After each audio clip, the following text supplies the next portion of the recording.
इस समय हमको डिस्कस करना है रिजल्टेंट कॉन्टैक्ट फोर्स। इसका कॉन्टैक्ट फोर्स कहाँ पे अवेलेबल है? Between contact surfaces. हम यहाँ पर टू फिगर दिखा रहे हैं। एक फिगर ये यहाँ ब्लॉक और ये सरफेस एक हॉरिजॉन्टल सरफेस है, यहाँ पर भी एक आपके पास ब्लॉक और एक इंक्लाइंड सरफेस है। तो यहाँ पर जो कॉन्टैक्ट सरफेस है आप देख रहे हैं कि ये लोकेशन है, यहाँ पर आपके पास कॉन्टैक्ट अवेलेबल है, यहाँ पर इस पोजीशन पर कॉन्टैक्ट अवेलेबल है। तो ये कह रहे हैं कि रिजल्टेंट कॉन्टैक्ट फोर्स की वैल्यू कितनी है, ये आपको बताना है। रिजल्टेंट कॉन्टैक्ट फोर्स जब हम रिजल्टेंट कैलकुलेट करें, इसके लिए मुझे कंपोनेंट पता होने चाहिए। हम इस केस में देख रहे हैं कि ये ब्लॉक आपके पास देख रहे हैं कि डाउनवर्ड एक फोर्स अप्लाई कर रहा है, कितना mg। ब्लॉक पर एक डाउनवर्ड फोर्स कितना है, ग्रेविटेशन फोर्स। अर्थ इस पे एक फोर्स अप्लाई कर रही है, कितनी mg। और यहाँ पे जो कांटेक्ट है, तो मतलब इसका जो कांटेक्ट सरफेस है वो इस ब्लॉक को कैसे पुश करेगा, अपवर्ड। उसकी वैल्यू कितनी n, और इस पर्टिकुलर केस में n इक्वल टू कितना हो जाएगा, mg। आप देख रहे हैं कि एक हॉरिजॉन्टल फोर्स काम कर रहा है, और यदि इनके कांटेक्ट सरफेसेज में फ्रिक्शन कोफिशिएंट आपको गिवन है, यदि मतलब फ्रिक्शन अवेलेबल है, तो ये फ्रिक्शन फोर्स काम करेगा। तो फ्रिक्शन फोर्स क्या होता है, आइदर टेंडेंसी का अपोज करता है या एक्चुअल स्लिपिंग का अपोज करेगा। वो डिपेंड करेगा स्टैटिक कंडीशन में या काइनेटिक कंडीशन में। तो अभी हम यहाँ पे देख रहे हैं कि इस सरफेस के रेस्पेक्ट में, हॉरिजॉन्टल ग्राउंड सरफेस के रेस्पेक्ट में ब्लॉक की मूवमेंट आइदर टेंडेंसी और एक्चुअल मोशन कैसा राइट साइड में है। तो इस ब्लॉक पर यहाँ पे जो कॉन्टैक्ट सरफेस है, फ्रिक्शन फोर्स किस साइड में काम करेगा, इस साइड में, Fs। अब फ्रिक्शन फोर्स क्या होता है कि वेरिएबल फोर्स है, जीरो और मैक्सिमम के बीच इसकी वैल्यू लाई करती है। तो जो Fs की वैल्यू किसके बीच में होगी, greater than is equal to zero, less than is equal to कितना होना चाहिए। यदि सपोज है इनके बीच में फ्रिक्शन कोफिशिएंट आपके पास म्यू है, तो आप जानते हैं कि मैक्सिमम फ्रिक्शन फोर्स कितना होता है, म्यू इनटू जो normal component of contact force, mu into N, और एन इज इक्वल टू इस पर्टिकुलर केस में कितना है, mg। तो आप देख रहे हैं कि इस समय हमारे पास कितने कांटेक्ट फोर्स काम कर रहे हैं।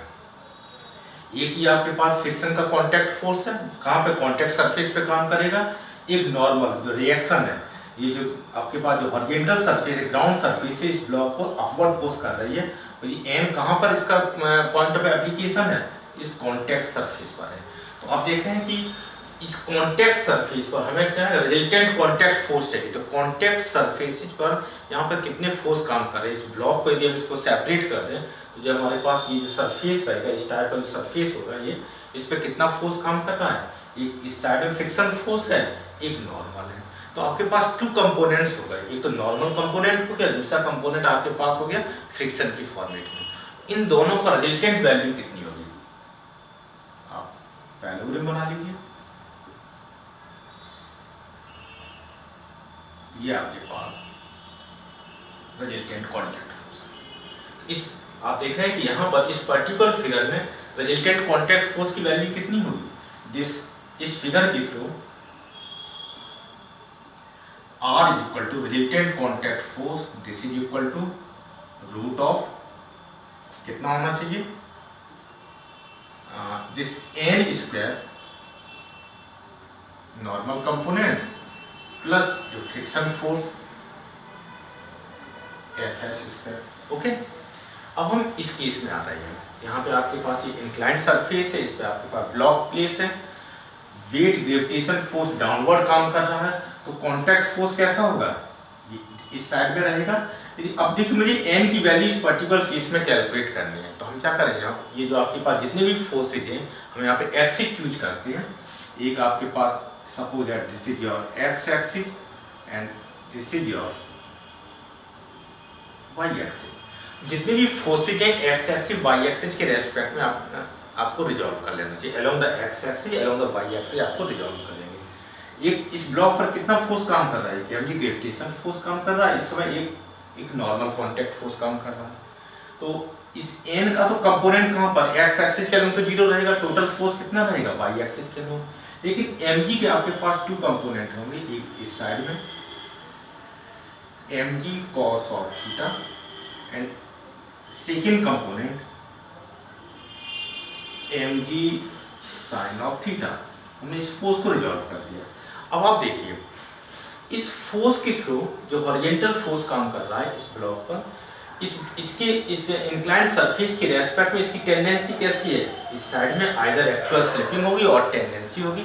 तो यहाँ पर जो फ्रिक्शन फोर्स है आइदर टेंडेंसी और स्लिपिंग का अपोज करेगी। तो यहाँ पे फ्रिक्शन फोर्स कैसा हो, इस साइड में हो जाएगा और ये भी वैल्यू कितनी होगी, greater than equal to 0 less than equal to m। इस फिगर में आप देखिए m की वैल्यू वर्टिकल डायरेक्शन के फोर्स कितने, वर्टिकल डायरेक्शन में आपके पास इक्विलिब्रियम है तो this n is equal to कितना होगा, mg cos theta, n is equal to mg cos theta. Friction force कितना काम कर रहा है, Fs। यहाँ पे जो रिजल्टेंट फोर्स कितना हो, रिजल्टेंट कांटेक्ट फोर्स कितना होगा, कांटेक्ट सरफेस पर एक नॉर्मल कांटेक्ट फोर्स आपके पास है, एक ये फ्रिक्शन फोर्स है, ये 2 आपके पास कंपोनेंट्स हैं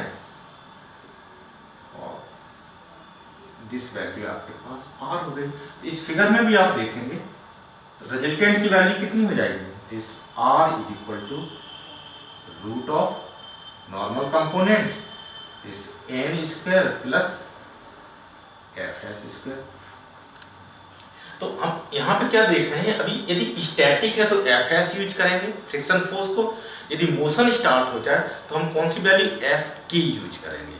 ओके, ये ध्यान रखिएगा। तो अभी हम यहाँ पे स्टैटिक चूज कर लिया, इन दोनों केस में स्टैटिक कंडीशन है, स्टैटिक फ्रिक्शन यूज किए। यदि मोशन स्टार्ट हो जाएगा तो आपके पास काइनेटिक फ्रिक्शन स्टार्ट हम चूज करेंगे, उसकी वैल्यू कितनी होती है, डायरेक्ट आपके पास स्लिपिंग स्टार्ट म्यू के इंटू कितना हो जाएगा नॉर्मल कंपोनेंट, उसको हम डायरेक्ट यूज कर लेंगे। तो अभी हम क्या यूज यहाँ पे कर रहे हैं, म्यू आपके पास क्या है, स्टैटिक म्यू एस और म्यू क्यू की वैल्यू हम सेम लेके चल रहे हैं। तो रिजल्टेंट कांटेक्ट फोर्स आप इस केस में भी देखें सेम फॉर्मूला है और यहाँ से भी सेम। अब यहाँ से देखिए इसका वेरिएशन चेक करते हैं। आप देख रहे हैं कि यहाँ पर n की वैल्यू कितनी है, mg, इस पर्टिकुलर केस के थ्रू हम यूज करें तो यहाँ से देखिए मिनिमम पॉसिबल जो रिजल्टेंट कांटेक्ट फोर्स है इसकी मिनिमम वैल्यू कितनी होगी, r मिनिमम कितना पॉसिबल है, ये वैल्यू तो आपके पास फिक्स है, ये चेंज नहीं हो रही है, this n equal to mg fix है, लेकिन fs की वैल्यू वेरिएबल है, कितनी 0 टू दिस वैल्यू। तो इसका मतलब क्या हो गया, यदि fs मिनिमम की वैल्यू कितनी है 0, तो इसका ना हमारे पास ये टर्म 0 हो जाएगा, तो r इक्वल टू कितना हो जाएगा, r minimum is equal to n r maximum इस पर्टिकुलर केस में कितना होगा, maximum value, maximum friction force कितना है म्यू इनटू n। तो यहाँ पर हम वैल्यू कितनी सब्स्टिट्यूट, यहाँ वैल्यू सब्स्टिट्यूट करें तो कितनी हो जाएगी, mu square into n square, n square आप कॉमन लीजिए, n root of 1 plus mu square. Okay, इस फिगर में देखिए यहाँ पर भी fs की वैल्यू मिनिमम कितनी वैल्यू है 0, मैक्सिमम वैल्यू कितनी है, सॉरी यहाँ पर म्यू इनटू n, इसको थोड़ा करेक्ट कर लें, सिर्फ n नहीं है, यहाँ पर म्यू इनटू n, यहाँ पर फ्रिक्शन कोएफिशिएंट मैंने म्यू चूज किया, फ्रिक्शन की वैल्यू आपके पास है 0 और मैक्सिमम के बीच में। आप देख रहे हैं कि n यहाँ पर ये वैल्यू फिक्स हो गई, ये वेरिएबल नहीं है, लेकिन fs की वैल्यू वेरिएबल है, कितनी 0 और मैक्सिमम के बीच में। तो यहाँ पर भी आप देखें r मिनिमम की वैल्यू कितनी आएगी, ये वैल्यू 0 जब सब्स्टिट्यूट करें कितनी वैल्यू होगी n, r मैक्सिमम कितना हो जाएगा, fs की maximum value mu into n, अभी भी वैल्यू कितनी, एक्सप्रेशन आपका सेम रहेगा, बस डिफरेंस कितना है, इस केस में इस पर्टिकुलर फिगर में n इक्वल टू मुझे यहाँ पे कितना सब्स्टिट्यूट करना है, mg सब्स्टिट्यूट करना है, इस पर्टिकुलर फिगर में n इक्वल टू कितना है, mg cos थीटा सब्स्टिट्यूट करना है। अब हम कई बार क्वेश्चन पूछ लेते हैं कि जो रिजल्टेंट फ्रिक्शन फोर्स है इसका रेंज कितना है, तो आपके पास रेंज ऑफ r आपके पास क्या है, रिजल्टेंट फ्रिक्शन फोर्स। आप देखिए दिस r की मैक्सिमम वैल्यू और मिनिमम वैल्यू के बीच में लाई करेगा, greater than is equal to m and less than is equal to कितनी वैल्यू हो जाएगी, N root of 1 plus v square. आप देख रहे हैं कि रिजल्टेंट कॉन्टैक्ट फोर्स जो वेरी करेगा एन और इसके बीच में आपको वेरी करेगा। तो इस टाइप से आपकी कैलकुलेशन हो जाएगा।